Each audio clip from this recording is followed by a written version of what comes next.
Hello जी, राम राम। आपको happy करवा चौथ सभी मेरी बहनों को। और ये हमने आज व्रत रखा है और हमने तैयारी कर ली है व्रत की, करवा चौथ की। तो गणेश जी को विराजमान कर दिया है। करवा चौथ माता की फ़ोटो हमने लगा दी है। करवे भी रख लिए जल से भर के, ऋतु फल रख लिया है और दीपक भी रख लिया, अगरबत्ती है, रोली है, चंदन है, चावल है, मौली सब पे रख दिया हमने। और ऐसे हमने डेकोरेशन की है थोड़ी बहुत।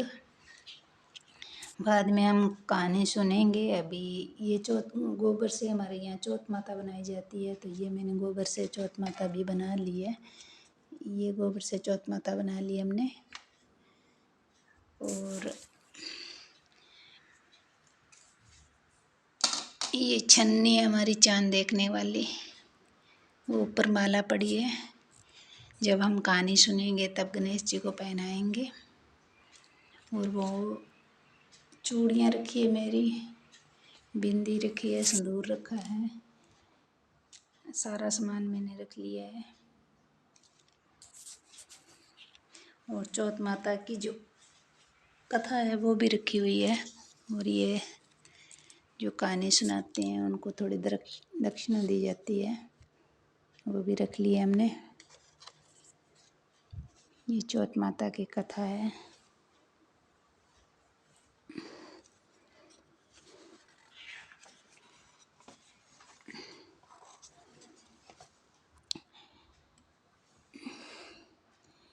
करवा चौथ माँ की व्रत कथा। एक साहूकार था जिसके 7 बेटे थे और एक बेटी थी। सातों भाई व बहन एक साथ बैठकर भोजन करते थे।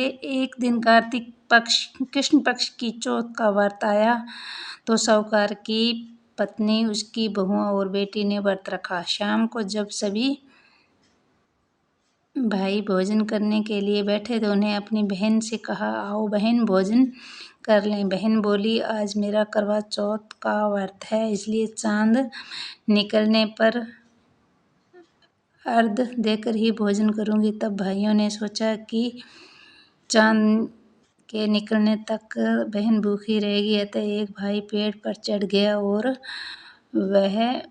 उसने एक दिया जलाया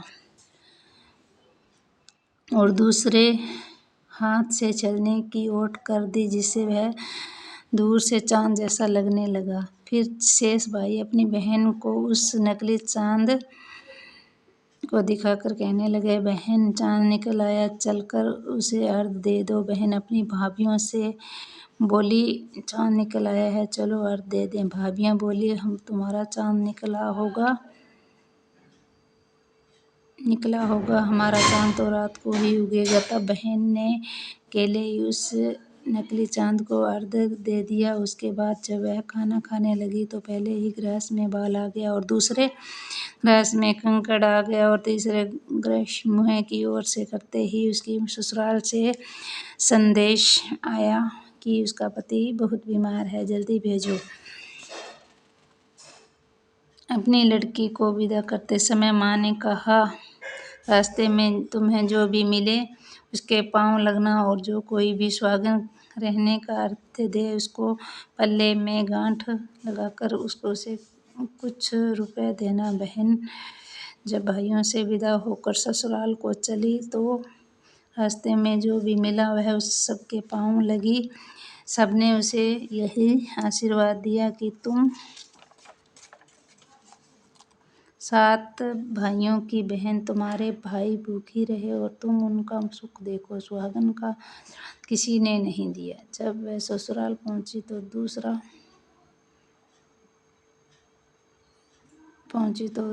दरवाजे पर उसकी छोटी ननद खड़ी थी। वह उसके पाँव लगी तो उसने कहा, सुहागन रहो, दूधो, नहाओ, पूतो, फलो। उसने यह सुनकर के पल्ले में गांठ बांध दी और उसे सोने की छिक्का दिया।